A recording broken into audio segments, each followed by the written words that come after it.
Buenos días a todos y en nombre del Consejo Mundial de Energía, sección de Panamá, le damos la bienvenida al webinar El futuro de la movilidad eléctrica en Panamá y la región.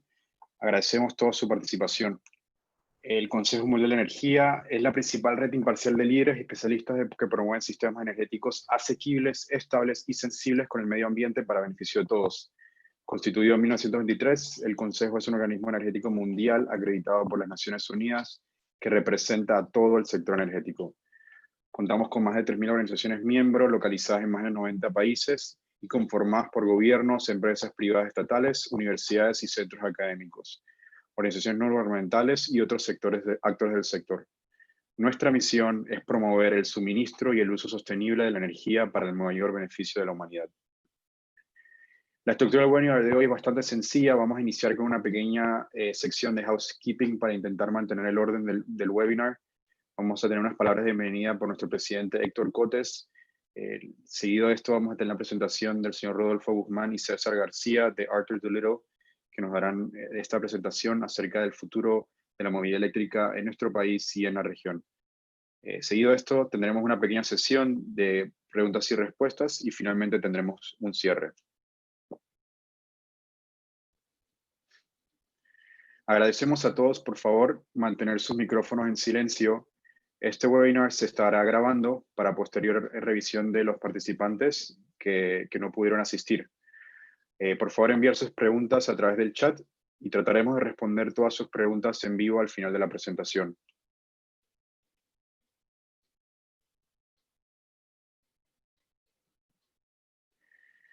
Señor Héctor, muy buenos días. Le damos bienvenida y agradecemos unas pequeñas palabras. Gracias, Mateo. Y la verdad que de parte del WEC Panamá estamos muy contentos de tener esta oportunidad con ustedes, de poder compartir información que consideramos es muy valiosa para todos, especialmente en el ámbito de movilidad eléctrica. Sí que parte de la discusión, más si ahora mismo está en la Asamblea hay varias iniciativas. Lo que nosotros queremos traer aquí con el valioso aporte de César y de Rodolfo, que son especialistas y estamos trayendo expertise de otras áreas del mundo para que veamos buenas prácticas de otras áreas y qué ha funcionado y qué no ha funcionado en los distintos temas para poder así formarnos un mejor criterio a la hora de evaluar las iniciativas legislativas y todo lo que está trabajando el CIME muy arduamente. Aquí he podido notar, hay varios del Comité Interinstitucional y vamos a, como dice Mateo, grabarlo para que siga esta información repartiéndose y generando docencia, ¿no? Que eso es lo que nosotros desde el WEC estamos motivando, ¿no? Por eso, una vez más, les agradecemos a todos ustedes y en particular a César y a Rodolfo le damos la más cordial bienvenida a este webinar virtual. Ojalá en algún momento podamos conocernos en persona aquí en Panamá, pero bueno, en estas circunstancias yo creo que todos nos hemos movido a esta nueva realidad con sus retos y sus oportunidades. Así que, sin más, yo les doy la bienvenida a todos y arrancamos con el tema. No sé, Mateo, si tú lo vas a presentar entonces a Rodolfo, ¿no? Claro que sí, señor Héctor, muchas gracias. El señor Rodolfo Guzmán es socio de Arthur Doolittle, basado en la oficina de Houston, y lidera las operaciones de la firma en Estados Unidos y Latinoamérica. Cuenta con más de 25 años de experiencia en el negocio de consultoría gerencial, a lo largo de las cuales ha desarrollado un amplio conocimiento de la industria energética internacional. En particular, el señor Guzmán tiene una amplia experiencia trabajando en el sector del petróleo y gas en Latinoamérica y ha liderado una gran variedad de proyectos en distintos países de la región con empresas petroleras y estatales y privadas, así como entidades gubernamentales. Sus intereses funcionales se centran en las áreas de planeamiento estratégico, gestión del cambio y mejora del desempeño operacional. Señor Guzmán recibió su título de ingeniero mecánico de la Universidad Simón Bolívar en Caracas y su maestría en Administración de Empresas de la Escuela Wharton de la Universidad de Pennsylvania, de la cual obtuvo distinción Palmer Scholar por mérito académico. Nos acompaña también hoy el señor César García Brena. Es licenciado en Economía por el Instituto Autónomo de México y cuenta con una maestría en Administración por la Universidad de Rochester, Nueva York. César tiene más de 23 años de experiencia, de los cuales 20 han sido en consultoría y 14 en el sector energético. Ha sido consultor de Charles River Associates en Boston y en Schlumberg Business Consulting como manager de la oficina de Houston. Entre 2019 y 2017 fue cofundador y CEO de Brimas Energy Advisors, firma de transformación digital para el sector de exploración y producción petrolera. En 2017 se integra a Arthur Dolittle como principal y director de la oficina de México. En Arthur Dolittle, César ha ayudado a empresas líderes en proyectos de transformación organizativa para adaptarse a los cambios y las innovaciones, así como en la convergencia de la energía con otras industrias y la transición energética, y así como el análisis de portafolios de activos y energía. Sin más, Rodolfo, César, el escenario es todo de ustedes. Bueno, muchas gracias. Vamos a proyectar nuestra presentación. ¿Tú la vas a compartir en la pantalla, César? Sí, de momento no. Ya la puedo compartir. Ok. Es que me dice que está deshabilitado que los participantes no podemos compartir pantalla. Deme un segundito nada más, César, por favor, dame 15 segundos. Sí, claro. Bueno, mientras quizás para darles un poquito de contexto, ¿no? Primero, para los que no nos conozcan, Arthur Dolittle, somos una firma de consultoría global en temas estratégicos, temas de mejora del desempeño, temas de tecnología. Somos la firma de consultoría más antigua del mundo, fundada en 1886 por el doctor Arthur Dihon Little, quien era un investigador del MIT. Actualmente tenemos presencia en 40 países.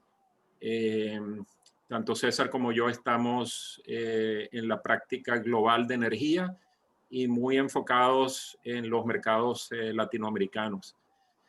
Desde hace unos años en la región, en Latinoamérica, se ha venido hablando con mucho interés de las tendencias de movilidad eléctrica y nosotros que estamos muy de cerca de muchos de los actores que participan de las iniciativas de movilidad eléctrica, sobre todo en los últimos 2 años, hemos visto cómo se ha venido intensificando, ¿no? la discusión del tema, cómo cada vez hay mayor interés en invertir, en desarrollar iniciativas. Es un tema que también se ha elevado a nivel de discusiones gubernamentales y de desarrollo de políticas.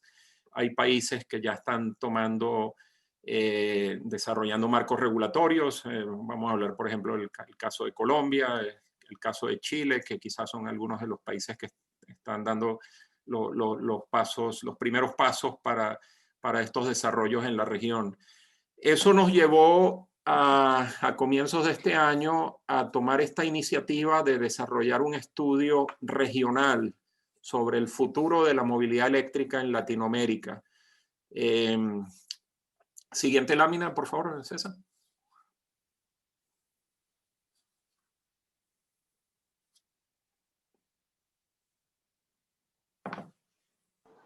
Un segundo. Dificultad con el... Sí, algo está pasando. Ahí está. Ok.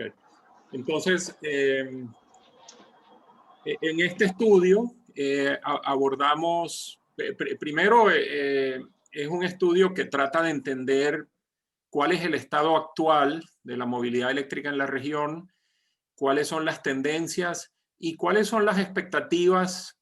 Nos planteamos un horizonte de 10 años, cómo lucirá el tema de la movilidad eléctrica en el 2030. Es muy difícil predecir exactamente, ¿no? Todavía hay mucha incertidumbre y justo cuando estamos desarrollando este estudio entramos en esta crisis de la pandemia, que básicamente se traduce en una recesión económica muy fuerte a nivel global y particularmente para los países de Latinoamérica, con caídas del Producto Interno Bruto del orden del 10% en la mayoría de los casos. Y obviamente que eso tiende por un lado, a frenar muchas de las iniciativas. Por otro lado, puede haber quizás algún impulso de tratar de dar un salto, ¿no? Porque en el nuevo entorno, en la nueva normalidad. Entonces, ante esta situación de alta incertidumbre, lo que pensamos fue que convenía abordar el tema desde el punto de vista de escenarios. Entonces, uno de los temas de discusión en este webinar hoy es compartirles los escenarios que hemos construido para visualizar la posible evolución de las tendencias de movilidad eléctrica en Latinoamérica para el año 2030. Nuestro interés también es identificar los desafíos, identificar las barreras y poner sobre la mesa los temas de discusión para que los distintos actores puedan pensar, proponer y buscar soluciones que aceleren e impulsen los desarrollos de movilidad eléctrica. Es un tema de gran interés por los beneficios obvios que tiene en temas de calidad del aire, de beneficios ambientales, pero como vamos a ver, todavía hay significativas barreras en términos de los costos iniciales, ¿no? Entonces, en la siguiente lámina, por favor, César, un poco lenta el movimiento de las láminas. Ok. Para el desarrollo del estudio nos pareció muy importante poder intercambiar opiniones y recoger perspectivas de una serie de actores que están participando en las discusiones de movilidad eléctrica en Latinoamérica desde distintos puntos de vista, ¿no? Y una de las cosas fascinantes sobre el tema de movilidad eléctrica es que en realidad es un ecosistema donde participan desde distintos ángulos muchas empresas y también muchos facilitadores. Entonces, por un lado están empresas automotrices, distribuidoras o manufacturadoras de automóviles, que obviamente su interés es poder colocar en el mercado los modelos que ya están desarrollando en otras partes del mundo y que ya están empezando a ser importados hacia los mercados de Latinoamérica. Conversamos con empresas que pueden ser usuarias de la movilidad eléctrica porque pueden ser usuarias de flotas. Por ejemplo, un caso muy interesante es el de DHL, que es una empresa de logística, de entrega de paquetería, pero que ha hecho una apuesta muy fuerte también por soluciones de movilidad eléctrica. La ANDI, que es una asociación de industriales en Colombia, que también está viendo estas soluciones con mucho interés. Conversamos con varios gobiernos locales y también con las empresas de energía e infraestructura, que obviamente tienen un interés acá como proveedores del suministro eléctrico y también como posibles participantes en el desarrollo de las soluciones de infraestructura de recarga eléctrica, ¿no? Tanto para soluciones de transporte masivo como para los vehículos de pasajeros privados. Y también conversamos con una serie de autoridades públicas y organismos multilaterales, incluyendo el Banco Mundial y el Banco Interamericano de Desarrollo, que son dos organismos que también tienen mucho interés en promover e impulsar la movilidad eléctrica en distintas regiones del mundo, pero cada vez con mayor interés también en Latinoamérica. Entonces, estas entrevistas nos permitieron desarrollar una visión integral del tema y luego con nuestro equipo interno de expertos comenzamos a trabajar en el desarrollo de los escenarios, ¿no? que nos va a comentar César en unos momentos. Siguiente lámina, César. Sí, quizás un primer mensaje acá es que cuando hablamos de movilidad eléctrica estamos hablando de un ecosistema muy complejo donde pueden haber distintos intereses a veces alineados, pero también a veces en conflicto. Y uno de los temas que tratamos de entender en cuanto a las barreras es quiénes pueden ser los perdedores o quién podría potencialmente oponerse a soluciones de movilidad eléctrica que ofrecen tantos beneficios, ¿no? Y bueno, los sospechosos usuales que salen en esta discusión siempre son, bueno, las empresas petroleras van a ver su negocio de combustibles líquidos amenazado. Si la movilidad eléctrica avanza, la demanda de gasolina y diésel va a estar amenazada, lo que es cierto, pero por otro lado, las mismas empresas petroleras también están interesadas en participar en los negocios de movilidad eléctrica y están preparándose para estas transiciones energéticas. Pero como pueden ver, hay muchos temas acá. Hay temas de urbanización, de cómo el desarrollo de nuevas ciudades ya debe tomar en cuenta cuáles van a ser los corredores viales de buses eléctricos. Hay temas de micromovilidad que tienen que ver con soluciones tales como bicicletas, patinetas eléctricas. Hay muchos temas alrededor del tema ambiental, de calidad del aire. Por eso es que es muy importante que la regulación y el desarrollo de políticas trate de articular muy bien todas estas aristas que tiene el tema de movilidad eléctrica, ¿no? Para que se puedan buscar soluciones robustas e integrales. Siguiente.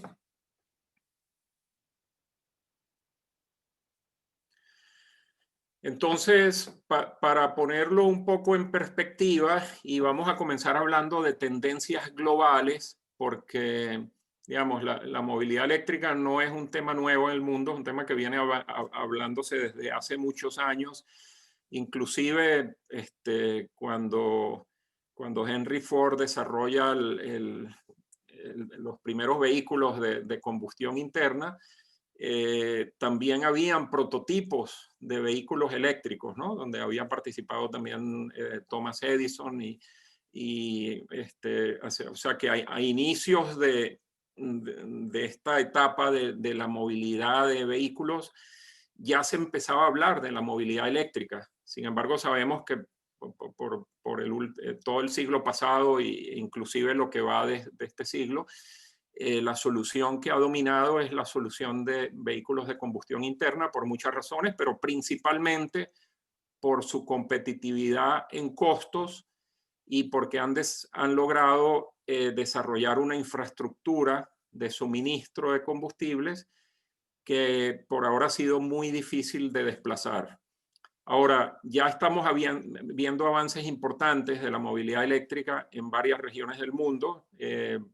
Principalmente China ha dado pasos importantes, pero también muchos países europeos. César nos va a comentar luego, por ejemplo, el caso de Noruega, que es uno de los casos más exitosos en la promoción de la movilidad eléctrica. Y Estados Unidos quizás un poco más rezagada, porque todavía hay gran dependencia de los vehículos de combustión interna y todavía el consumidor no se termina de acostumbrar a una solución de vehículo eléctrico que tiene algunas limitaciones en cuanto a infraestructura de recarga, pero lo que estamos viendo es que cada vez las barreras se van reduciendo. Y uno de los grandes temas, y lo vamos a hablar en detalle en esta presentación, es el tema de los costos, tanto de la inversión inicial en un vehículo eléctrico como de los costos de mantenimiento. Y el avance que ha tenido la movilidad eléctrica en el mundo en los últimos años se debe principalmente a los avances tecnológicos que ha habido en el desarrollo de baterías. La batería eléctrica es el componente más costoso de un vehículo eléctrico. Y normalmente esas baterías eran muy costosas y también requerían de un gran volumen para poder almacenar la energía. Con los avances tecnológicos, con la investigación y desarrollo que se ha dado, sobre todo en la última década, estas baterías cada vez son más competitivas, tienen un rango de operación más alto y costos más bajos, lo que hace que el vehículo eléctrico cada vez se esté acercando más en competitividad en costos a los vehículos convencionales, ¿no? Y les vamos a mostrar un análisis particular que hicimos para Latinoamérica. Por otro lado, la movilidad eléctrica cada vez están más claros sus beneficios en términos de emisiones, sobre todo cuando las soluciones de movilidad eléctrica están integradas con un ecosistema energético de energías renovables. Si las energías que se utilizan para el suministro de la movilidad son energías limpias, el impacto en reducción de emisiones va a ser muy significativo. Entonces hay distintos escenarios, pero se espera que con los avances de la movilidad eléctrica se logre también reducir de manera importante las emisiones de CO2 a la atmósfera. Les hablaba del tema del desempeño de las baterías. Hoy en día el costo por kilovatio hora, que es un indicador que se usa en la industria para las baterías eléctricas, está en un orden de $150 por kilovatio hora, y se esperaría que para el 2030 ya esa cifra esté por debajo de $100 por kilovatio hora, lo que va a ayudar a que estos vehículos sean mucho más competitivos. El rango promedio, y es una de las preocupaciones que tienen los usuarios, ¿no? ¿Cuántos kilómetros me puedo desplazar sin tener que hacer la próxima recarga? Sobre todo cuando hacen viajes largos en carretera. Hoy en día ese rango promedio es del orden de unos 450 kilómetros. Se espera que con los avances tecnológicos en batería ese rango pueda alcanzar unos 800 kilómetros antes de la siguiente recarga para el año 2030. Y luego está el tema de los tiempos de carga, que muchas veces es una molestia tener que esperar para que el vehículo se conecte a un cargador en una estación pública, y que hoy en día eso puede tardar hasta 40 minutos, aunque hay cargadores rápidos que lo hacen en 10 minutos, pero lo que se espera es que a futuro, con los avances tecnológicos, también podamos tener tiempos de recarga muy cortos, de 2 o 3 minutos, o sea que van a ser prácticamente equivalentes o inclusive menores al tiempo que tomaría recargar un vehículo de gasolina o de diésel. Así que la transición hacia la movilidad eléctrica pensamos que se está dando, que se va a acelerar y que va a ser una de las principales revoluciones tecnológicas en la próxima década. Y eso se está dando en el mundo y ya está llegando a Latinoamérica. Y creemos que vamos a ver algunos avances importantes en Latinoamérica, conscientes de que también hay barreras, ¿no? El poder adquisitivo de la persona, el consumidor promedio en Latinoamérica, la gran mayoría de la población escasamente puede comprar un vehículo modesto de gasolina o diésel, y con costos más elevados, obviamente que va a ser más difícil que pueda comprar un vehículo eléctrico. Esa es una de las principales barreras, pero poco a poco estamos viendo cómo esas barreras empiezan a disminuir y la velocidad, la movilidad eléctrica puede tomar impulso y velocidad. Siguiente, César. Vale la pena comentarles el caso de Tesla. Todos seguramente han escuchado de esta empresa tan exitosa en Estados Unidos, donde ya Tesla lidera el mercado y ha sido uno de los líderes en los desarrollos tecnológicos en la venta de vehículos eléctricos. En Estados Unidos, más de la mitad de los vehículos eléctricos que se venden en el estado de California, porque ha habido incentivos importantes desde el punto de vista fiscal y tributario. Y un gran actor ha sido Tesla, y sorprendentemente Tesla, el valor de mercado de esta empresa, a pesar de que el número de vehículos es muy pequeño todavía, en el año 2020 ha vendido apenas unos 320,000 vehículos, que eso está muy por debajo de lo que venden grandes empresas como Ford o General Motors. Sin embargo, dada la expectativa de crecimiento que tiene esta empresa Tesla, el valor de mercado en la bolsa ya ha superado al de todas las otras empresas, ¿no? Se cotiza con valores de mercado más elevados que el de General Motors, Ford o inclusive Toyota. Tesla ha anunciado que para el 2030 espera que los costos de las baterías se reduzcan en un 56%. Y que para el 2030 las ventas de Tesla de vehículos eléctricos podrían alcanzar 20 millones de vehículos, comparado con los 320,000 vehículos de este año. O sea que es un crecimiento muy rápido, muy vertiginoso. Obviamente que esta es una meta ambiciosa y pueden haber, digamos, escollos en el camino, pero es una de las razones por las cuales los inversionistas han apostado por esta empresa y se está cotizando a los valores a los que cotiza hoy en día. Y no solamente Tesla, prácticamente todos los fabricantes de automóviles en el mundo están en proceso de lanzar al mercado nuevos modelos de vehículos eléctricos. Una de las barreras que hemos visto en los últimos años es que ha habido una poca oferta. El consumidor no tiene muchos modelos para escoger. Habían 4 o 5 opciones, las principales eran las que ofrecía Tesla, en Estados Unidos principalmente, ¿no? A futuro se espera que va a haber ya un portafolio, un abanico de opciones que también van a ser más atractivos para los consumidores dar este paso del cambio a esta nueva tecnología, ¿no? En China, por otra parte, tenemos la empresa BYD, que ha sido una de las líderes en el desarrollo también de baterías y una de las líderes en el mercado chino, y que también se ha convertido en una exportadora importante hacia otros mercados del mundo. Siguiente, César.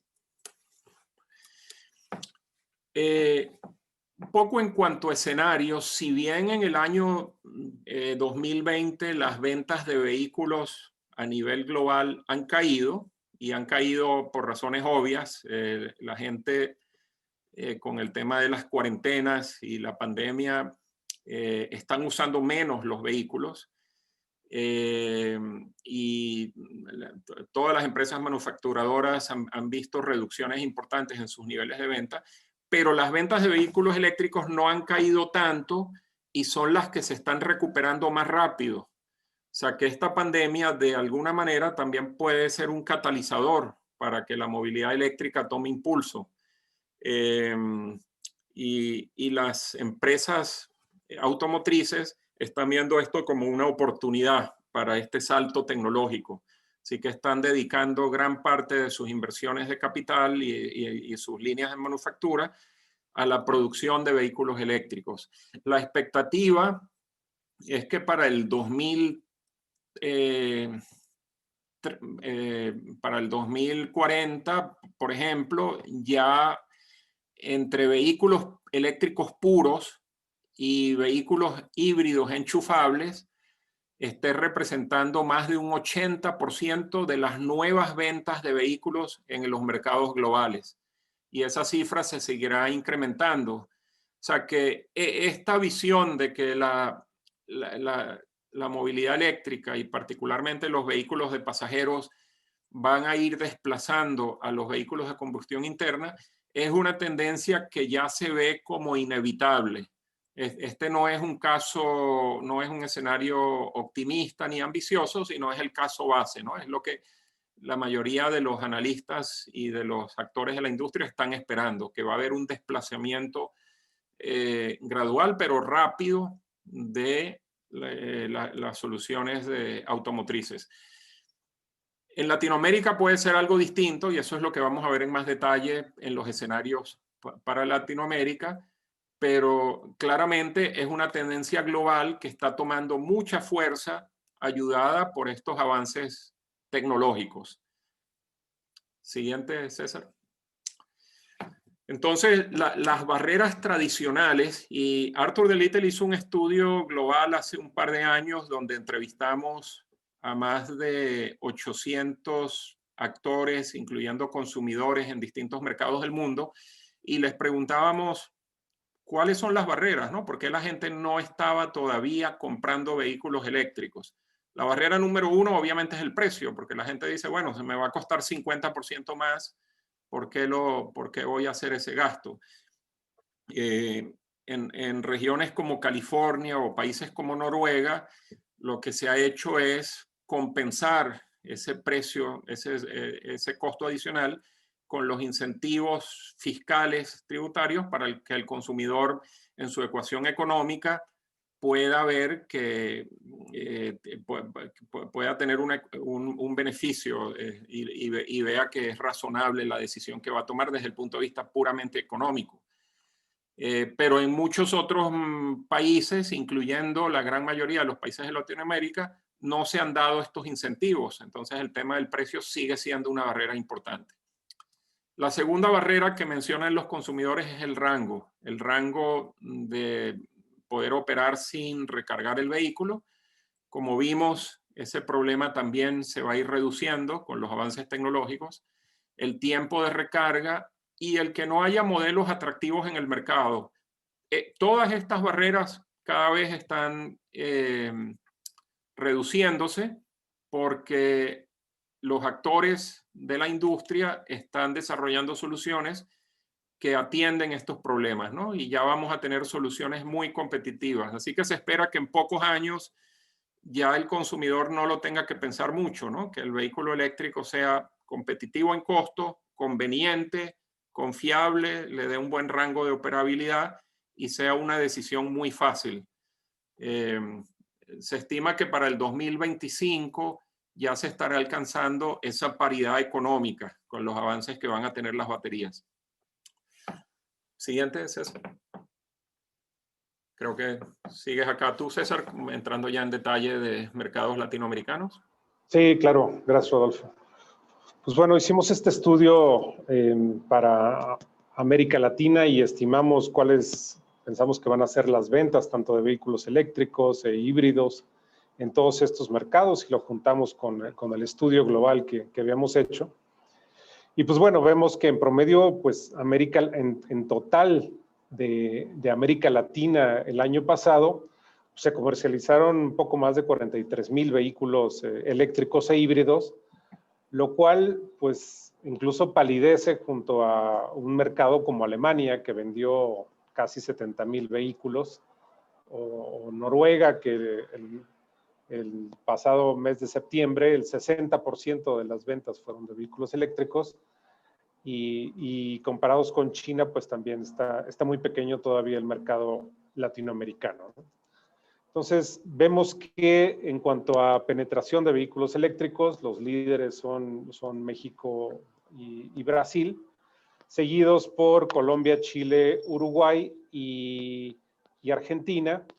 Y pues bueno, viene después una larga línea de países donde este mercado aún es emergente y en la medida en la que vayan creciendo los puntos de carga, pues el consumidor tal vez se sienta más cómodo en ir familiarizándose y adquiriendo este tipo de vehículos, ¿no? Según el dato que tenemos de Panamá, se vendieron el año pasado apenas 233 vehículos eléctricos e híbridos, y esperamos que esta tendencia siga creciendo. Pero estos son, esta es la comparación entre América Latina y el resto del mundo, donde también vemos que el número de puntos de carga pues también es pequeño, ¿no? En toda América Latina apenas se cuenta con poco más de 2,000 puntos de carga, mientras que solamente en un país como Noruega, que tiene mucho menos habitantes, pues ya tiene 15,000 puntos de carga. Entonces es un poco un problema de huevo y la gallina, ¿no? Si no tenemos suficientes puntos de carga, entonces el consumidor no se anima a comprar, o por lo menos existe esa barrera mental. Y por otro lado, pues si no hay suficientes vehículos, pues tampoco hay mucha inversión por parte ni de las utilities ni de otro tipo de empresas para invertir en infraestructura de carga. Entonces, pues este problema que tiene América Latina de inversión, pensamos que se va a ir resolviendo lentamente con el tiempo, ¿no?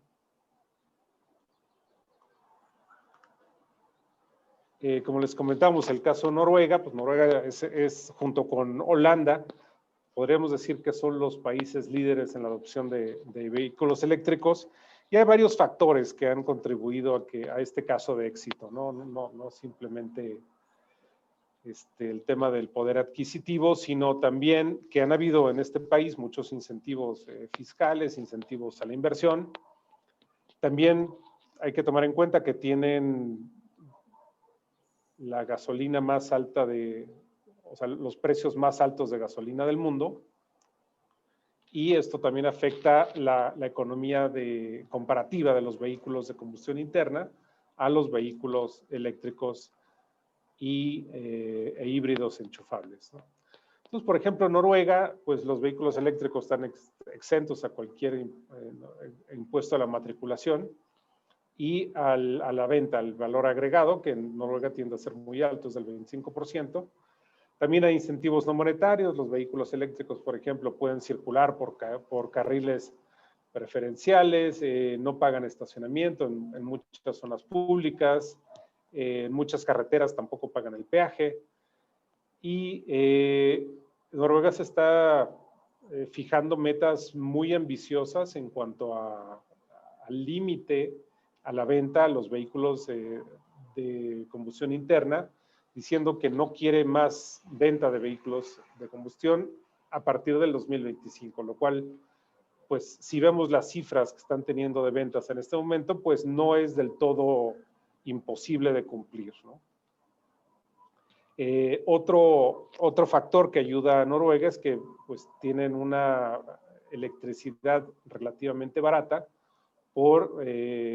tienen muchísimas presas de generación hidroeléctrica, y también su empresa estatal de petróleo, Equinor, antes Statoil, pues se ha comprometido a convertirse en una empresa de emisiones cero netas en el corto plazo. Entonces, pues con todos estos incentivos sistémicos del país, económicos, pues es de esperarse que sea el caso a seguir, ¿no?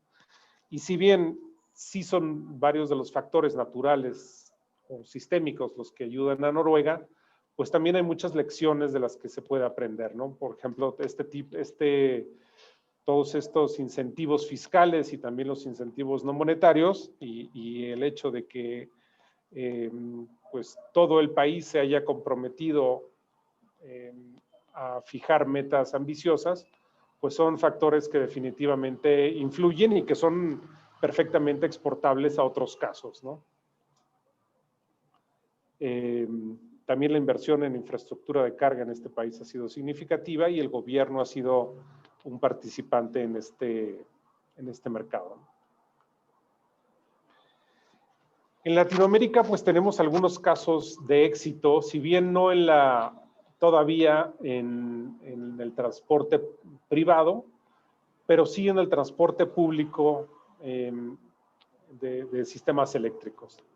Aquí podemos mencionar a dos casos de éxito. Uno es el trolebús de la Ciudad de México, donde pues desde mediados del siglo XX se creó toda una infraestructura en la Ciudad de México para electrificar algunas avenidas, y con el tiempo esta red cayó en desuso y se fueron deshabilitando los famosos trolebuses, ¿no? Que eran autobuses eléctricos que se colgaban, por así decirlo, de estos cables por encima de la calle.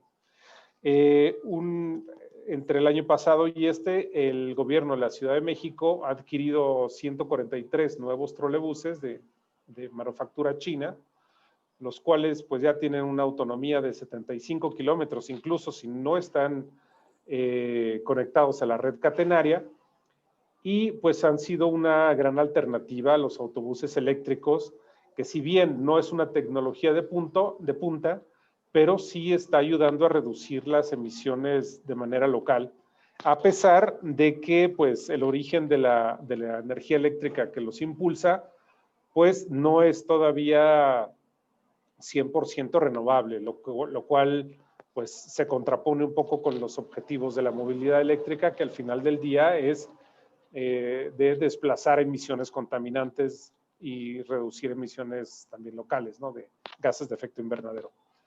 Y pues bueno, otro caso de éxito son los autobuses eléctricos, el Metrobús, por así decirlo, en Santiago de Chile, donde pues ya se ha convertido Santiago en la ciudad latinoamericana con el mayor número de autobuses eléctricos y la segunda en el mundo, ¿no? Actualmente tienen casi 500 autobuses eléctricos en el país, y solamente 400 en la capital, en Santiago. Esto se ha logrado gracias a pues, desarrollos integrales, lo que se llaman las soluciones de punta a punta, donde han colaborado empresas como Enel, Metrobús, BYD y el Ministerio Chileno de Transportes. Aquí, pues, la empresa Enel ha sido la que ha adquirido las unidades de transporte a BYD, y Enel se ha encargado de hacer toda la ingeniería de carga y la construcción de las zonas de carga, de la logística de carga de los autobuses, del financiamiento, y al final la empresa Medbus pues es la encargada de gestionar los autobuses.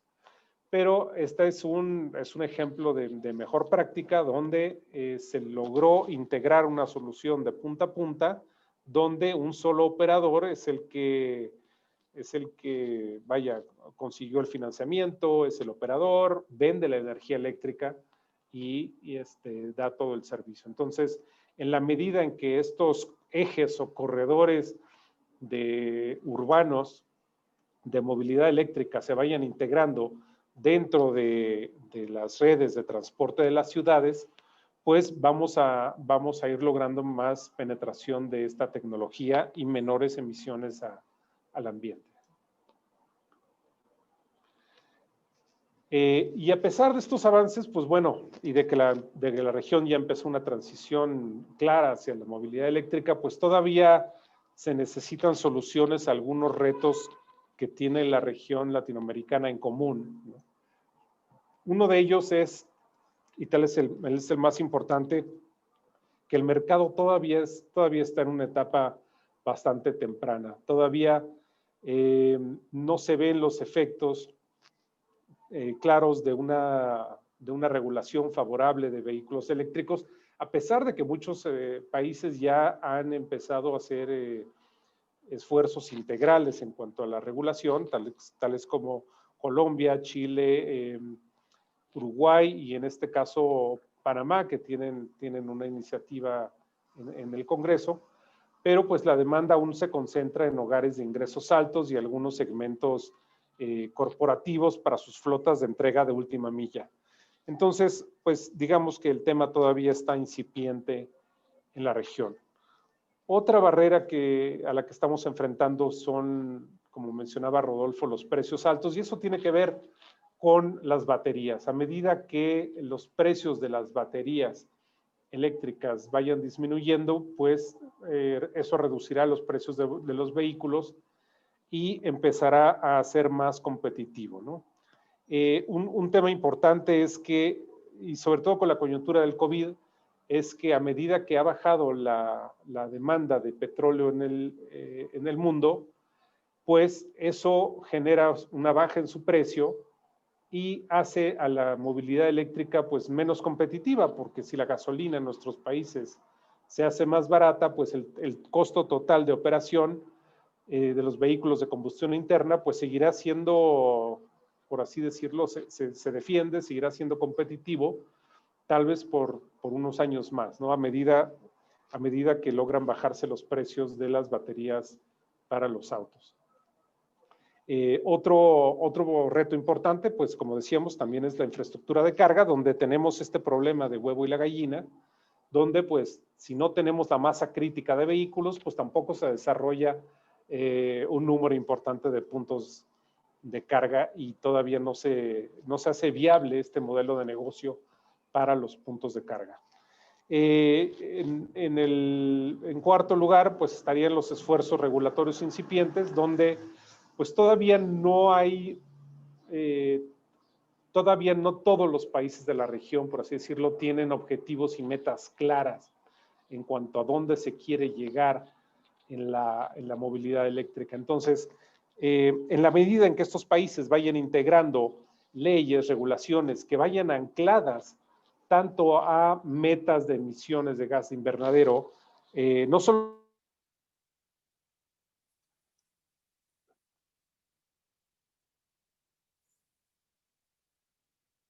Hola. Hola. Hola, César. César, ¿estás allí? Creo que se le desconectó. ¿Ustedes me escuchan? Sí, sí, te escuchamos. Sí, lo escuchamos, sí. Mientras regresa César, puedo continuar yo con la presentación. Creo que tuvo algún problema técnico.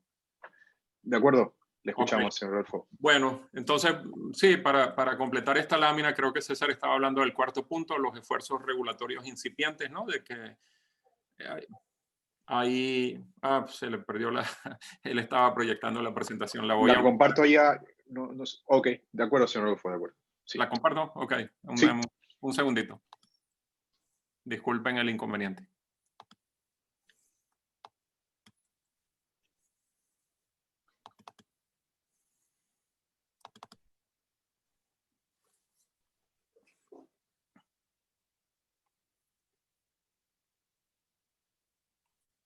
Me parece que se interrumpió por unos segundos la conexión. Ya regresaste, César. Sí. ¿Y estuvo fuera mucho tiempo? No, 30 segundos, pero perdimos también la presentación. La iba a proyectar yo. ¿Tú la colocas de nuevo? Sí, nada más que como no soy host, no la puedo compartir. Listo, César. Gracias. Listo. Sí, una disculpa, no sé qué pasó con la conexión. Una disculpa. Estamos hablando de... ¿En qué punto nos quedamos? Creo que ya ibas a entrar al quinto, César. Ya. Ok, perfecto, sí. Entonces, el último punto son los costos de transición que todavía son inciertos. Es decir, este proceso de electrificación del transporte pues va a llevar a ganadores y perdedores en diversos ámbitos, no solo en los gobiernos que van a tener menos recaudación por venta de hidrocarburos y por los incentivos fiscales que en algunos casos van a ceder para mejorar la penetración de los vehículos eléctricos, sino también en muchos operadores de transporte público que están fragmentados. Es decir, sobre todo en nuestra región en América Latina, tenemos algunos sistemas de transporte que tienen concesionarios muy pequeños, es decir, operadores que tienen 1 o 2 unidades de transportes que si no entran en esta carrera a la electrificación a través de esquemas de financiamiento, pues se van a quedar fuera y eventualmente podrían ser desplazados por sistemas de transporte masivo que los desplace. Entonces, pues todos estos costos de transición todavía no quedan claros cómo van a repartirse. Y bueno, dentro de todos este proceso de entrevistas que hicimos a los distintos stakeholders participantes en la industria, pues nos dimos cuenta que hay intereses pues bastante diferenciados en cuanto a las prioridades que cada uno de los jugadores tienen, ¿no? En el caso de los productores de automóviles y los comercializadores, pues lo que tratan de vender en este caso, pues no es un vehículo, sino vender toda una experiencia, todo un sistema. Y es por eso que empresas como Tesla no solo venden un vehículo, sino están invirtiendo fuertemente en la red de carga para vender no solo un vehículo, sino también una experiencia, una experiencia que dé al comprador pues la seguridad de que va a tener un punto de carga cuando se transporte por los ejes carreteros, ¿no? También los clientes B2B y B2C pues quieren una operación que sea garantizada en cuanto a la autonomía y la confiabilidad de los vehículos y también quieren un costo bajo. Aquí tenemos, por ejemplo, los ejemplos de algunas empresas como Bimbo en México, la productora de pan, que han invertido incluso en tecnología vehicular para tener su propia flota de vehículos de reparto de última milla. También, cuando entrevistamos a los gobiernos locales, pues muchos de ellos quieren priorizar la movilidad sostenible con un enfoque en el segmento del transporte público. Muchos de ellos, de estos gobiernos, no están dispuestos a subsidiar o a otorgar facilidades al transporte público, al transporte privado eléctrico para dar prioridad al transporte público. Entonces, este choque entre prioridades públicas y privadas, pues va a generar también algunos roces. En cuanto a las empresas de energía y de infraestructura, Pues también la venta del flujo eléctrico en muchos casos, pues todavía es marginal en cuanto a los ingresos que se pueden obtener por eso. Sin embargo, pues ya teniendo una masa crítica de vehículos e integrando otros servicios, como por ejemplo el servicio de apartado o el servicio de carga rápida, o vaya, lo vamos a ver un poco más adelante, pero el integrarse a todos estos ecosistemas, pues les va a dar un valor agregado. Entonces, en este momento todavía no está claro, por lo menos en América Latina, de qué manera estos modelos de negocio, estos ecosistemas van a beneficiar a las empresas de energía y de infraestructura. Y por último, en el sector de los habilitadores de las autoridades públicas, pues sí hay un consenso de que la movilidad eléctrica será un facilitador y muy importante para reducir emisiones, tanto a nivel local, mejorar el aire de nuestras ciudades, como con cumplir los acuerdos de París en términos climáticos. Sin embargo, pues hay autoridades que todavía no se comprometen a estos objetivos de mediano y largo plazo, ¿no? Los cuales, pues eventualmente, son los habilitadores ya de acciones y estrategias concretas. Y por último estarían las autoridades o los bancos de financiamiento, los cuales en las entrevistas que le hicimos nos dijeron, pues es que hoy en día ya es competitiva la movilidad eléctrica pública, simplemente todavía hay algunos bloqueos en cuanto a los horizontes políticos en muchas ciudades, sobre todo en las autoridades de transporte, para pues integrar todos estos nuevos modelos de negocio para que sean atractivos al financiamiento y a la inversión, y finalmente que se convenzan de que en el largo plazo la movilidad eléctrica ya es negocio, ya resulta más rentable que la movilidad por combustión interna. Entonces, bueno, estas son algunas de las opiniones que tienen los participantes. Y pues hemos construido 3 posibles escenarios para la movilidad eléctrica en nuestro continente hacia el 2030. En el primer escenario, digamos, es el pesimista, es lo que nosotros llamamos inercial, que pues bueno, bajo este escenario la recuperación post-COVID sería muy lenta, los precios del petróleo se mantendrían bajos y pues esto seguiría estimulando los vehículos de combustión interna y pues no habría cambios significativos en los costos de las baterías, habría poco interés en el mercado y las inversiones en infraestructura se mantendrían limitadas. Sin embargo, nosotros creemos que lo más probable es que el escenario de evolución gradual, como nosotros lo llamamos, sea el más probable, donde la economía se recupere a una velocidad moderada, comience la recuperación a partir del año que entra, y pues estos cambios tecnológicos como el que anunció Tesla, pues sigan este camino y logren hacer más asequible la tecnología, se reduzca de manera moderada el costo de los vehículos eléctricos y pues los países integren políticas energéticas favorables a la movilidad eléctrica y se den incentivos fiscales, pues por lo menos de forma moderada. Sin embargo, pues también pensamos que se puede dar un tercer escenario optimista que llamaríamos revolución verde, donde la economía post-COVID se recupere de forma acelerada, los cambios tecnológicos sean efectivamente, pues, como lo está previendo muchas de las empresas, y se haga mucho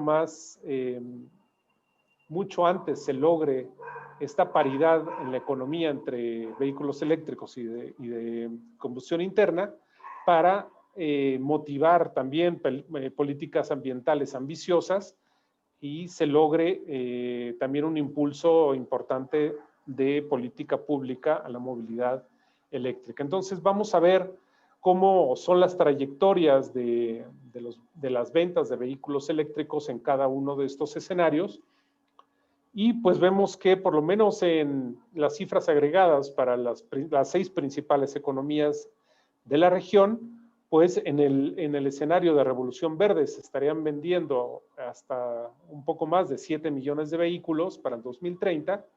En el escenario intermedio, el escenario base, unos 2.3 millones, y en el escenario inercial, pues menos de 1 millón de vehículos. Así es como lo vemos, y a medida que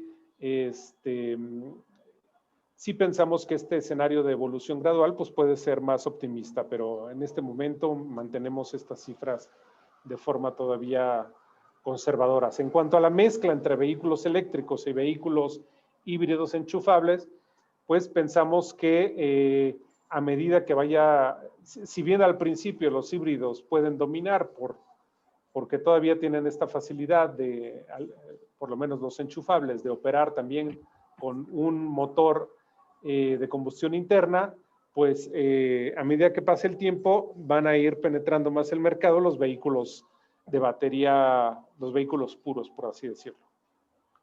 César, perdón, una aclaración en la gráfica anterior. Sí, estas cifras que estamos proyectando sería el parque vehicular total, ¿no? No son las ventas de un año en particular, sino ya es el acumulado, el agregado. O sea que en el escenario más optimista estamos hablando de más de 7 millones de vehículos totales en circulación.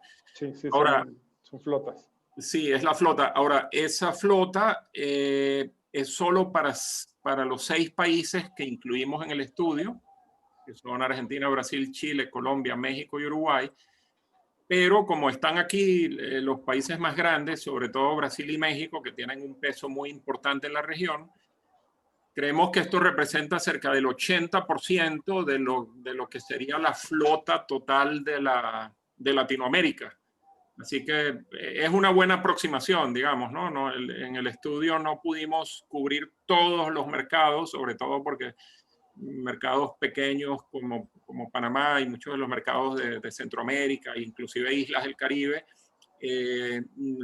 la disponibilidad de información a veces no es tan fácil, ¿no? Conseguir datos, conseguir proyecciones. Entonces decidimos, por un tema más de pragmatismo, enfocarnos en estos mercados más grandes. Y Uruguay, si bien es pequeño, lo incluimos porque es un país que ha tomado unas iniciativas importantes, ¿no? En movilidad eléctrica. Exacto. Adelante, César. Sí. Y bueno, aún en el escenario más optimista, pues claramente América Latina todavía va a seguir rezagada en cuanto a la penetración de vehículos eléctricos, ¿no? Comparado con los niveles globales. Y pues bueno, este sí es el pronóstico de flota de vehículos eléctricos también en los países seleccionados, en el 80% que comentó Rodolfo, ¿no? Entonces, esta es la proyección, si bien a nivel global para el 2025 estamos esperando unos 64 millones de vehículos. Para América Latina, en el caso más optimista, pues estaremos esperando casi 1.5. Y para el 2030, si esperamos casi 200 millones de vehículos eléctricos, en América Latina, en el caso optimista, solo tendríamos 7 millones, ¿no? de flota. Entonces, pues todavía está por verse la recuperación de América Latina frente a la recuperación global, pero en este momento así es como lo vemos. Sí, una comparación muy rápida. Si comparamos esta cifra de 8.8%, que es la penetración esperada a nivel global, es decir, a nivel global, 1 de cada 11 vehículos va a ser eléctrico en el 2030. Pero en América Latina, en nuestro caso base, es solamente 1.1%, o sea, que 1 de cada 100 vehículos, o sea, que todavía hay un rezago importante en Latinoamérica. Lo interesante no es tanto la cifra absoluta acá, sino la velocidad de cambio, porque estas curvas tienden a, una vez que empiezan a acelerarse, toman buena velocidad y el crecimiento anual puede ser muy rápido, ¿no? Latinoamérica viene con rezago. Nuestra expectativa es que en los próximos 10 años va a haber un avance, pero todavía va a estar rezagada frente al resto del mundo. Exacto. Y aquí también hacemos un pronóstico de la flota de vehículos eléctricos por país según nuestro caso base. Y pues vemos que este crecimiento en América Latina pues va a ser a velocidades dispares, ¿no? Hay algunos países que pensamos que dadas las facilidades fiscales y los planes públicos pues van a avanzar a una velocidad más rápida, como el caso de por ejemplo, Uruguay, Brasil, Chile, y algunos que no están teniendo estas políticas de incentivos como Argentina, y tal vez en algunos casos Brasil y México, pero pues eventualmente, esto es la proyección en este momento, a medida que los países empiecen a cambiar sus políticas de incentivos, pensamos que puede cambiar esta velocidad de las tasas de penetración. Y allí hay algo que puede parecer contraintuitivo. Pareciera que la velocidad de crecimiento en Argentina es más rápida que los otros países. Es correcto, pero la razón también es porque el punto de partida es mucho más bajo. Argentina, como no ha dado ningún estímulo y está un poco rezagado en temas regulatorios, la flota actual de vehículos eléctricos es mínima. Entonces, por eso es que va a crecer más rápido, no es porque va a tener un incentivo adicional, ¿no? De hecho, eso lo vemos acá en el porcentaje de penetración. Para el 2030 va a tener el porcentaje de penetración más bajo de estos países. Correcto.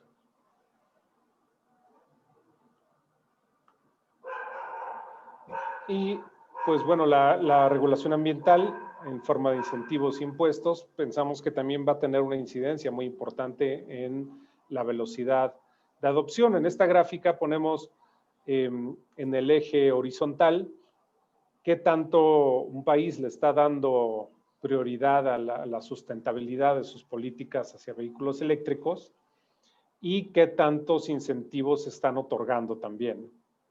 Entonces, por ejemplo, vemos a países como Chile, Uruguay y Colombia donde sí están dando un impulso a los vehículos eléctricos. La regulación actual protege a las emisiones y a la regulación de emisiones, y también se dan incentivos monetarios y no monetarios para incentivos. Y en contraste tenemos a países como México y Brasil que, pues, si bien sí están dando algunos incentivos, pero también la importancia política ambiental es relativamente baja. También tenemos países como Argentina, como que ya lo mencionaba Rodolfo, que no están dando ningún incentivo y también no se está dando importancia a la regulación de emisiones. Y países que están en el medio, como por ejemplo el caso de Panamá, donde si bien esta regulación que se está planeando sí tiene un cierto foco en sustentabilidad, todavía no existen muchos incentivos en firme que puedan ayudar a realmente lograr este salto, ¿no? Entonces, pensamos que todas estas políticas, así es como las vemos en este momento, pero pueden cambiar en la medida en la que los gobiernos empiecen a tomar pues, más acciones y empiecen a tomar con más prioridad el tema de la movilidad eléctrica. En cuanto al número actual de vehículos eléctricos, pues por tamaño de la economía, México y Brasil son en este momento los líderes. Sin embargo, Colombia y Chile llevan la delantera en cuanto a la fijación de metas de largo plazo. Estos dos últimos países son los que están fijando metas de largo plazo y están instrumentando ya políticas públicas ya muy enfocadas a cumplir con estas metas, ¿no? Entonces pensamos que en ese sentido llevan la delantera y es una de las mejores prácticas. Si en algún momento Panamá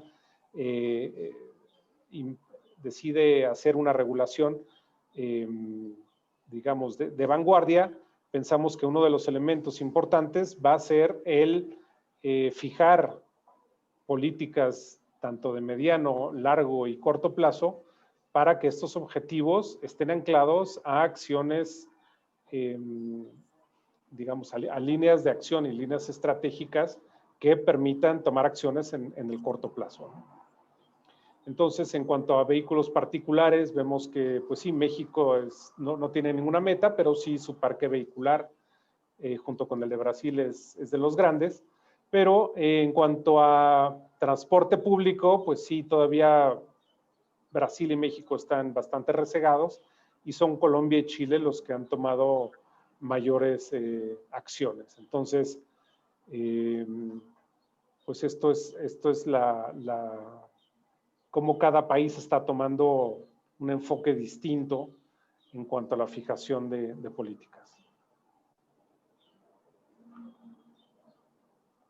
Y bueno, analizando el caso de Panamá, pues sabemos que han definido una ambiciosa estrategia nacional de movilidad eléctrica y como lo mencionábamos, pues no solo se trata de definir una estrategia nacional, sino también de crear estas políticas intermedias que estén ancladas con objetivos y que se liguen también con incentivos para poder llegar a las metas. Sabemos que el gobierno de Panamá, en conjunto con varios organismos, ha desarrollado pues, esta estrategia nacional de movilidad eléctrica para tener bases que impulsen la adopción tanto de movilidad privada como pública y que estos objetivos al principio pues se antojan sumamente ambiciosos y pensamos que pueden ser alcanzables siempre y cuando se logren instrumentar estos objetivos de mediano plazo y se anclen a incentivos concretos, lo cual pues tiene implicaciones también hacendarias, tributarias y de participación de muchos actores, de sistemas de transportes de las ciudades, de autoridades nacionales de transporte. Entonces, pues son cumplibles estos objetivos siempre y cuando se logre esta inercia nacional donde todos los actores estén, digamos, en la misma línea. Entonces, esa es la visión que tenemos sobre la estrategia nacional en Panamá. Finalmente, pues vamos a ver los costos de operación. Este ejercicio lo hicimos para comparar los costos totales de operación en América Latina y en Estados Unidos para ver cuáles son los países que están más cerca de alcanzar esta paridad en costos entre vehículos de combustión interna y vehículos eléctricos. Aquí vemos que, por ejemplo, vamos a hablar del caso de Colombia, pues todavía estamos a 1,5 veces en cuanto a vehículos eléctricos. El tener y operar para el conductor promedio un vehículo eléctrico hoy en día es 1,5 veces más caro que tener un vehículo de combustión interna. Sin embargo, para el año 2030, esta cifra pues se va prácticamente a igualar.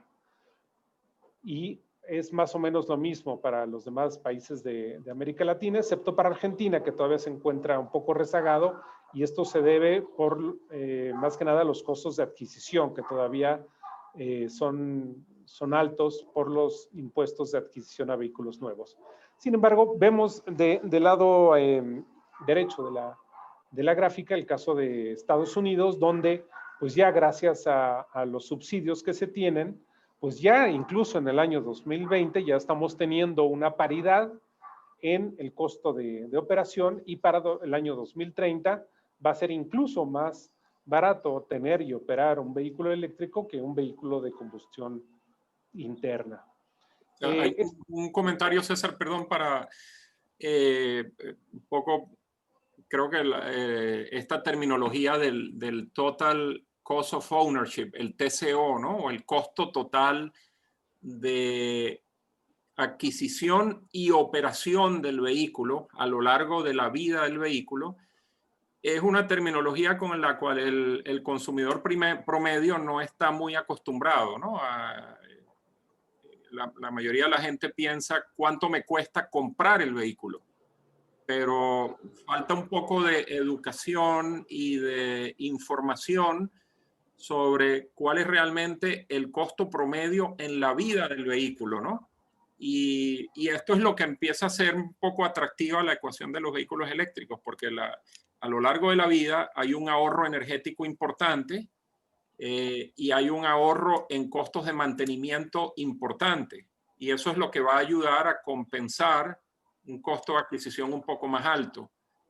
Pero hace falta una buena campaña también educativa para que el consumidor entienda esas cosas. En Estados Unidos eso está en una etiqueta que está pegada en la ventana del auto cuando en el dealer, en el concesionario, y esa información está muy clara, ¿no? ¿Cuál es el costo promedio anual asumiendo estos factores, etcétera? En Latinoamérica no existe mucho esa cultura. La gente inmediatamente piensa cuánto me cuesta comprar y hacen esa comparación únicamente. Exacto. Vemos, por ejemplo, que también el costo de mantenimiento y reparaciones pues es significativamente más barato para un vehículo eléctrico que para un vehículo de combustión interna, en gran medida por el mucho menor número de partes móviles. El desgaste de los frenos, por ejemplo, es mucho menor porque el mismo motor eléctrico ayuda con el proceso de frenado, ¿no? Entonces, hay una cantidad de beneficios, pero que son de más largo plazo que entran en esta ecuación económica. Sí, que en este momento solamente vehículos, digamos, comerciales o solamente los taxis o los Ubers son los que hacen este tipo de comparaciones, ¿no? Pero a medida que el consumidor las vaya adoptando, pues vamos a tener una comparación digamos, más exacta. Y pues bueno, aquí tenemos una tabla de la regulación en los incentivos en la región y pues vemos que pues, en casi todos los puntos de incentivos, pues América Latina sigue muy rezagada frente a mercados de punta como Estados Unidos o Noruega, que son los que están hasta abajo. En el caso de Panamá, pues vemos todavía muchos puntos que todavía pues no están, todavía no existe una regulación al respecto o por lo menos ya está en tinta, pero todavía no hay mecanismos, todavía no está implementado completamente. Excepto menores aranceles a la importación de vehículos eléctricos. Y bueno, el resto de América Latina, pues ahí va en el sentido de adoptar este tipo de políticas de incentivos. Vemos que Colombia y Chile son claramente los líderes y los demás países pues lentamente van adoptando regulaciones cada vez más favorables.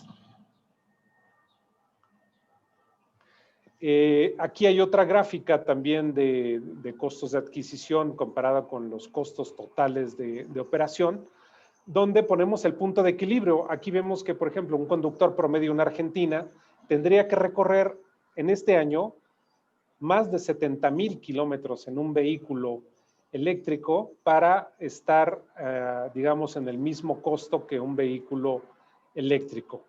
Lo cual, a medida que vemos que nos movemos hacia mercados que dan más incentivos, por ejemplo en Estados Unidos, pues vemos que ya un coche eléctrico tiene, incluso sin subsidios, pues tiene que recorrer solamente 30,000 kilómetros para estar a la par en cuanto a costos con uno de combustión interna.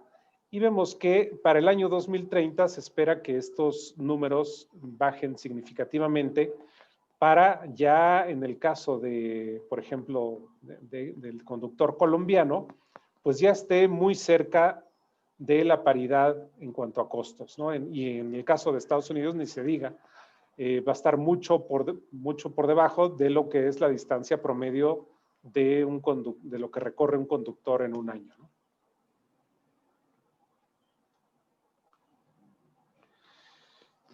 Y bueno, ya avanzando un poco hacia los ecosistemas, los modelos de negocios que se van a necesitar para que la movilidad eléctrica como un sistema funcione, pues vemos que no nada más es el vehículo, sino van a haber muchas plataformas de interfaz de movilidad que integren a todos estos elementos.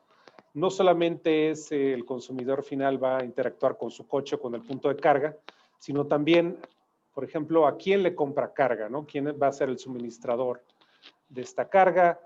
¿Quién le va a dar asistencia en el camino? Esta misma plataforma va a ayudar al financiamiento del vehículo, al seguro, nos va a permitir encontrar, digamos, aparcamiento, pagar los peajes, integrarnos a pagar autopistas o carriles especiales. Es decir, la movilidad eléctrica en comparación con la de combustión interna, pues va a llevar todo un ecosistema que va a permitir pues a muchos más participantes o por lo menos de una manera mucho más integrada que en este momento. Entonces, van a haber oportunidades de negocio en todos estos ámbitos. Y ya muchos países lo que están pensando es en la movilidad autónoma, ¿no? Donde los vehículos sin conductores, como solución de futuro, estos serían vehículos que están circulando continuamente, que de hecho van a ser compartidos. La gente va a tender hacia nuevos modelos donde van a decidir, ya no necesito ser dueño de un vehículo. El vehículo, cuando lo que necesito es un servicio de movilidad, y ese servicio de movilidad va a estar disponible cuando lo requiera. Simplemente con una aplicación en el celular digo, quiero ir a este lugar, y aparece en la puerta de tu casa un vehículo autónomo, te recoge y te lleva. Hacia eso es hacia donde están apostando los países más avanzados en este momento. Yo creo que para Latinoamérica todavía es algo más de futuro, pero eventualmente ese es el próximo salto, pasar de la movilidad eléctrica a la movilidad totalmente autónoma, donde existan nuevos modelos de movilidad como servicio también, ¿no? Sí, exacto. Y para ello se van a requerir, pues, por ejemplo, tecnologías de telecomunicaciones más avanzadas, es el caso de la 5G, y otras tecnologías y regulaciones especiales. Pero sí, se prevé que a partir del 2030 la movilidad autónoma empiece a tomar forma. Y pues bueno, para sostener esta flota regional en el 2030 se van a tener que crear en América Latina más de 100,000 nuevos puntos de carga que también pues van a significar un modelo de negocio para centros comerciales, empresas de electricidad, interfaces de movilidad, es decir, las estaciones de servicio hoy en día de combustibles fósiles, pues también van a tener oportunidad de entrar a este mercado, que pues no va a estar exenta de retos, ¿no? Sobre todo de inversión, de carga eléctrica, de ingeniería, de capacidad de la red. Y pues a medida que se vaya desarrollando este mercado, pues va a dar oportunidades de negocio. Y ya para concluir y poder tener algunos minutos de preguntas y respuestas, no sé si quieras comentar también, Rodolfo, estas conclusiones. Sí, muy rápido para que podamos atender algunas preguntas. Yo creo que ya los temas principales que hemos comentado, ¿no? Que en la región vemos interés, vemos avances, pero todavía hay un rezago significativo con respecto al resto del mundo, y vemos diferencias en modelos, ¿no? Países que están apostando mucho por la movilidad eléctrica, Chile, Colombia, otros que no le han dado mucha importancia. Un caso, yo creo que a resaltar, es Brasil. Brasil había hecho por muchos años una apuesta por el etanol, ¿no? Y de hecho, gran parte de la gasolina que se consume en Brasil es mezclada con etanol. Inclusive tienen muchos vehículos que circulan con etanol, solo con etanol como combustible. Entonces ellos como que le hicieron esa gran apuesta a los biocombustibles, y están un poco más rezagados con los temas de movilidad eléctrica. Está muy claro que, al igual que una de las razones por las cuales, por ejemplo, California en Estados Unidos es el estado donde hay más vehículos eléctricos, es por los incentivos fiscales. Latinoamérica va a necesitar dar algunos incentivos para superar esa inercia, esas barreras iniciales hasta ahí, para poder llegar a la masa crítica que se requiere para que estos modelos de movilidad eléctrica se hagan competitivos en sí mismos. Pasó lo mismo con las energías renovables, ¿no? Al inicio las energías renovables no eran competitivas y requerían muchos subsidios de los gobiernos. Hoy en día, en la mayoría de los mercados del mundo ya son competitivas. Luego, el tema de la ventana de oportunidad, creemos que hay en los próximos años una ventana de oportunidad para Latinoamérica de un poco pegarse a esta tendencia global. Eso va a requerir de políticas coordinadas, de acciones muy concretas por parte de las autoridades, pero también de mucha coordinación con los actores privados para poder desarrollar estos ecosistemas, porque no depende de una empresa ni de un gobierno, sino que tienen que haber muchos actores involucrados trabajando en esto, ¿no?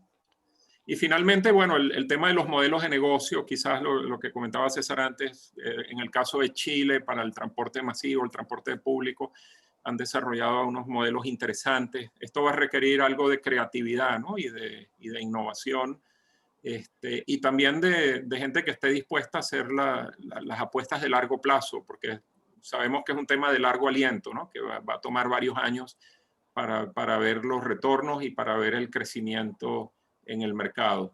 Pero en conclusión, pensamos que es una tendencia irreversible en el mundo y que ya está llegando a Latinoamérica y que cada vez va a tomar más fuerza. Entonces nos quedan unos 5 minutos. Creo que ya habíamos recibido ya un par de preguntas por el chat. De todas maneras, si alguien la quiere hacer directamente, la pueden hacer, ¿no? Pero aquí había una pregunta sobre la participación de las energías limpias en la recarga, ¿no? Sí, muchas gracias, señor Rodolfo y señor César, por la presentación, una increíble presentación. Seguro que todos nuestros participantes le lograron sacar muchísimo datos muy importantes. Yo realmente me quedaba antes de iniciar con la sesión de preguntas y respuestas, me quedo con dos elementos muy importantes de su presentación. Uno de ellos es esa importancia que ustedes remarcaban que debemos generar en nuestras poblaciones para poder entender elementos muy, muy importantes y básicos, como por ejemplo el TCO, que realmente es el Total Cost of Ownership, realmente es una forma más educada de hacer compras y como bien sabemos, no es la forma en como regularmente compramos en Latinoamérica. Entonces ese es un elemento muy importante que me quedó de esa presentación, y además de las oportunidades de poder monetizar distintos servicios que podría llegar a ofrecer la movilidad eléctrica. Realmente el vehículo, como lo conocemos, está pasando a la historia, como bien ustedes lo decían, tal vez a partir del 2030, donde ya el precio de kilowatt hora de una batería esté por debajo de los $100.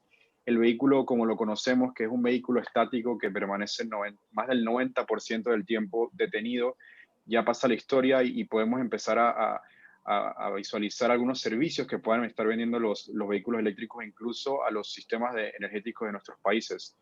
Entonces, muchas gracias. Iniciamos entonces con la sesión de preguntas y respuestas y tenemos una primera pregunta de Cidia Serrano que nos decía, ¿cuál es la participación de las energías limpias en la recarga en los países de la región? No sé si el señor César, señor Rodolfo, nos podrían ayudar con esta preguntita. Sí, realmente es difícil porque yo creo que no está realmente medido exactamente cuánto va a la recarga eléctrica. En la región, las energías renovables están en la matriz energética, las energías renovables, digamos, no convencionales, la eólica, la solar, todavía representan un porcentaje muy pequeño, del orden de un 5 o 6%, ¿no? Ahora, ¿cuánto de eso va específicamente a recarga de vehículos? Es difícil porque todo eso, esa energía se mezcla en la red, ¿no? Y eventualmente se distribuye. Yo creo que no hay todavía casos específicos de soluciones renovables, solares o eólicas, dedicadas a proyectos de recarga, sino que todavía tenemos una red eléctrica que se alimenta y luego descarga en distintos puntos.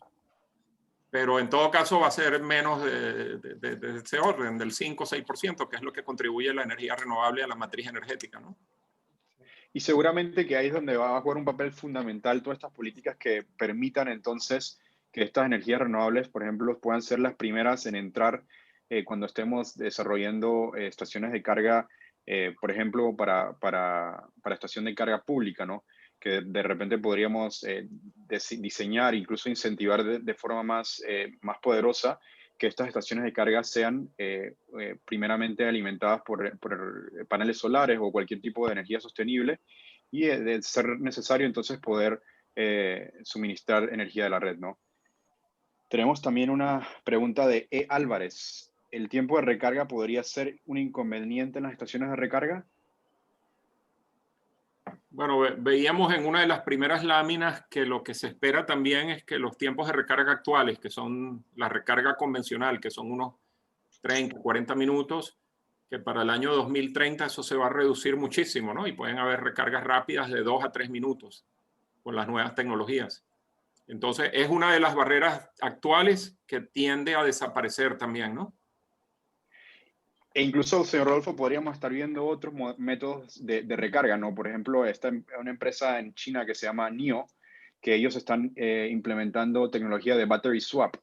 Y realmente lo que se logra es que no hay que esperar una recarga de batería. Simplemente se llega a una estación, levantan tu vehículo como si estuvieran haciendo un cambio de aceite, reemplazan la batería y estás listo para continuar. Entonces creo que también pueden existir modelos distintos de recarga que todavía no logramos identificar, pero que pueden llegar a existir, ¿no? Es correcto, quizás como una solución de transición, pero yo creo que en la medida en que las recargas se hacen más rápidas, ese tipo de modelos ya no van a ser tan competitivos o tan interesantes, porque inclusive reemplazar una batería puede tomar más tiempo, ¿no? Sí, de acuerdo. Sí, eso puede funcionar, por ejemplo, para motocicletas eléctricas, ¿no? Que si se llega a la estación, se hace un battery swap, eso ya existe, ¿no? Pero sí, como comenta Rodolfo, pensamos que puede funcionar solamente como transición. De acuerdo. Nos pregunta Luis Rodríguez y si les parece bien, damos unos 10 minutitos más, abrimos los micrófonos y si alguno tiene alguna pregunta a través del panel en la derecha ponemos raise hand o levantar la mano y vamos atendiendo las preguntas de forma verbal que seguramente a veces son más fáciles de realizar. Luis Rodríguez nos dice, ¿qué deberían ir implementando en sus estructuras las empresas de servicio eléctrico?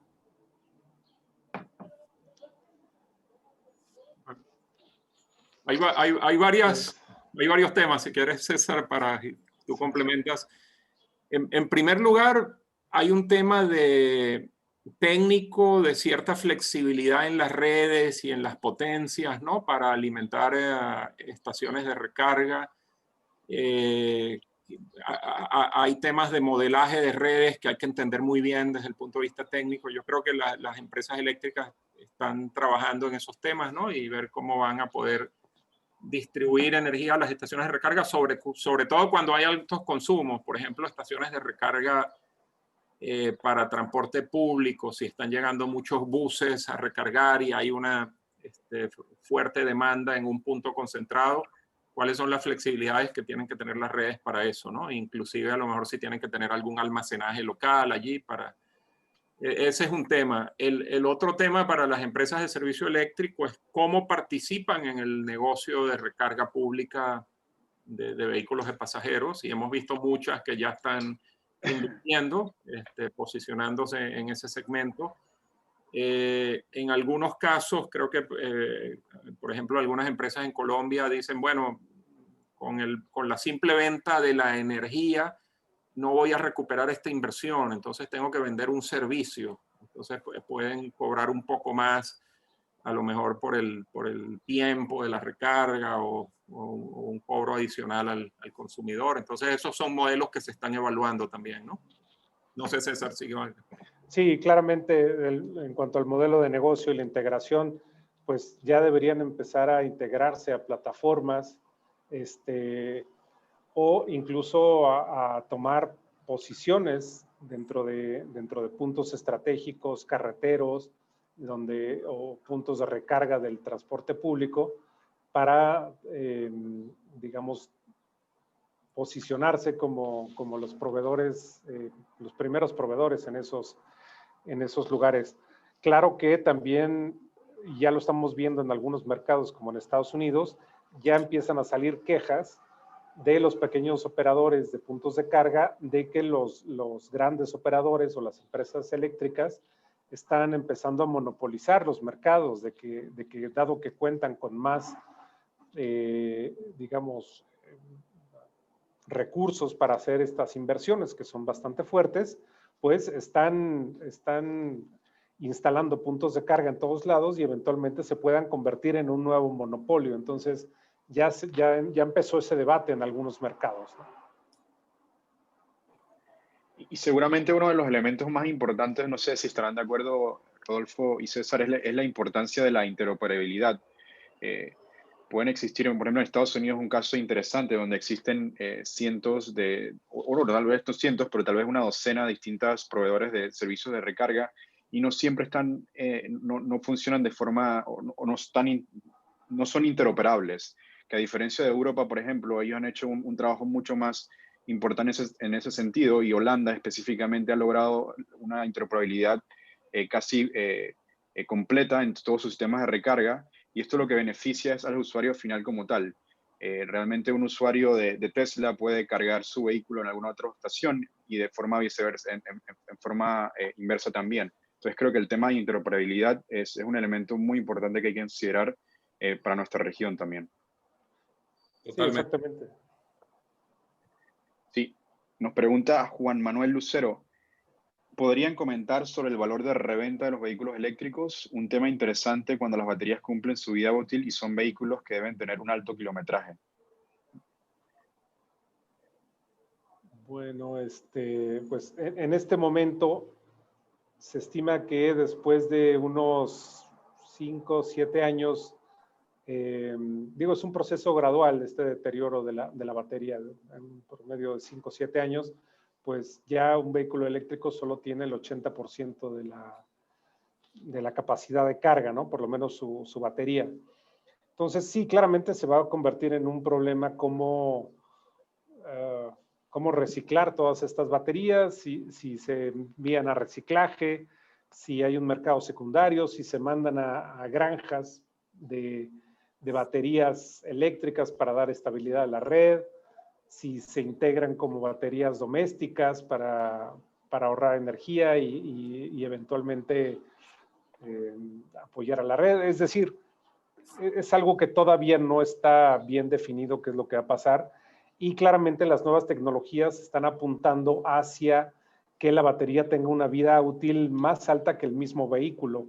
Es decir, Tesla ya está apuntando hacia baterías que tengan más de 1 millón de kilómetros de vida útil, lo cual pues ya excede la vida útil de la mayoría de los vehículos en este momento. Entonces, es un tema que está cambiando rápidamente, ¿no? El tema del valor de reventa. Y específicamente en Latinoamérica, yo creo que siempre va a haber un mercado secundario. Lo vemos, por ejemplo, con los celulares, ¿no? La gente no bota un celular. El celular siempre hay otra persona que lo quiere, está dispuesta a pagar algo o lo regalan. O sea, aunque se vaya degradando la capacidad de la batería, siempre en Latinoamérica seguro va a surgir un usuario dispuesto a adquirir ese vehículo, ¿no? A un precio menor para alargarle la vida. Quizás en los mercados desarrollados sea un poco distinto, pero yo creo que la vida útil de un vehículo en Latinoamérica es mucho más elevada, ¿no? Y solamente para complementar lo que comentaba César, que estoy muy de acuerdo en el tema de qué aplicaciones pueda tener una vez termina su vida como batería de vehículo, porque al final el tema es que como su operación en el vehículo puede ya estar limitada una vez llega a esos límites de carga y descarga, pero puede de forma muy natural ser utilizada en algunas otras aplicaciones que tengan condiciones menos severas de utilización, ¿no? O que tengan ciclos de carga y descarga menos profundos. Entonces, yo creo que es bien importante que poder de repente entender que nuevos mercados, nuevos modelos de negocio se puedan generar en torno al uso de baterías para sistemas energéticos, como bien lo decía César, en casas o incluso microgrids o similares, ¿no?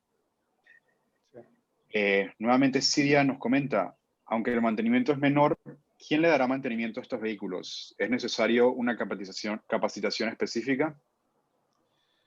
Pero aquí hay una tendencia importante porque si bien la mayoría de los fabricantes van a seguir ofreciendo esquema de mantenimiento en el taller, en la concesionaria, tenemos también el caso de Tesla, por ejemplo, que también ya tiene un esquema de do it yourself.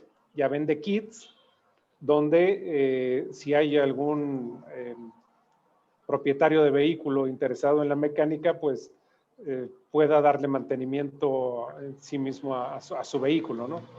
Lo cual requiere mucho menos entrenamiento que para darle un servicio a un vehículo de combustión interna. Entonces, pensamos que estos dos esquemas van a prevalecer, ¿no? Tanto llevarlo a una estación de servicio como darle servicio a uno mismo. Considerando que muchos, incluso estos mantenimientos, se harán de forma remota. Despertaremos y en la mañana siguiente el vehículo tendrá un montón de actualizaciones y eso fue gran parte del mantenimiento de sus partes electrónicas, ¿no? Que seguramente es el componente principal de los vehículos eléctricos. Ya aparte mecánica, aceites, pasa a un nivel secundario, ¿no? Sí, claramente. Bueno, creo que esas son las preguntas que tenemos por hoy. Si hay algún otro participante que tenga alguna pregunta que quiera realizar, puede hacerlo a través del chat o a través levantando la mano aquí en el panel de su derecha. A mí solamente me gustaría hacer una última pregunta para ustedes, Rodolfo y César. Si bien es cierto, vemos muchas iniciativas en varios países para el mayor consumo, en todo caso, de vehículos eléctricos, se vislumbran algunas iniciativas para promover la fabricación más bien de vehículos eléctricos y baterías en nuestra región, aprovechando todos los recursos. Como bien sabemos, Bolivia seguramente es uno de las minas más interesantes que tenemos de litio en el mundo. ¿Qué provecho le podríamos sacar a esos recursos locales? En la parte de ensamblaje de vehículos eléctricos, los países que tienen como mayor tradición manufacturera, por ejemplo, México, que ha sido un país con el tema de los tratados de libre comercio con Estados Unidos y tiene una cadena logística y de suministro, ya hay, digamos, fabricantes de vehículos que están participando en por lo menos en esa parte del ensamblaje, ¿no? Hay otros países como Colombia que están también viendo oportunidades.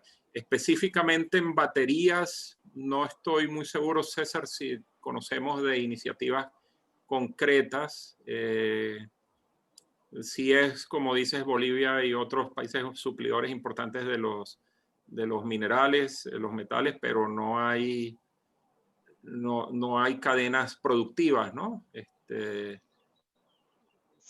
Sí, el tema de la fabricación de baterías no es sencillo, requiere de una cadena de proveeduría bastante sofisticada y también de capital humano concentrado y de mucho capital. Entonces pensamos que es poco probable que en el corto plazo se establezcan en América Latina plantas de tamaño significativo de baterías. Pensamos que de momento va a seguir concentrado en China y en Estados Unidos, ¿no? Gran parte de la producción de plantas de baterías.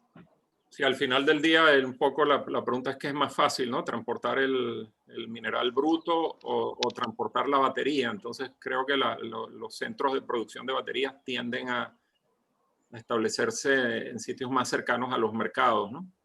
Sí, correcto. Ok. De acuerdo. Creo que no tenemos muchas más preguntas. Que nos queda poder agradecer a ustedes, Rodolfo y César, y a todos los participantes en el día de hoy por su presentación y además por la densa cantidad de preguntas, muy interesantes todas. Muchas gracias y esperamos encontrarnos en otro momento con algún otro evento en torno a la movilidad eléctrica. ¿Sí? Seguro, quedamos Gracias a la a todos. orden. Acá tienen nuestros datos de contacto. Si alguien quiere enviarnos, si les quedó algún tema en el tintero o quieren discutir cualquier otro tema, con mucho gusto lo podemos responder por correo. Así que gracias, un placer haberlos acompañado en este webinar. Espero que haya sido de interés y que pueda ayudar también a que avancen con esta discusión en Panamá, ¿no? Que están en un momento también muy crítico. Muchas gracias, Rodolfo y César, por sus aportes. La verdad que van a ser de mucha utilidad. Saludos.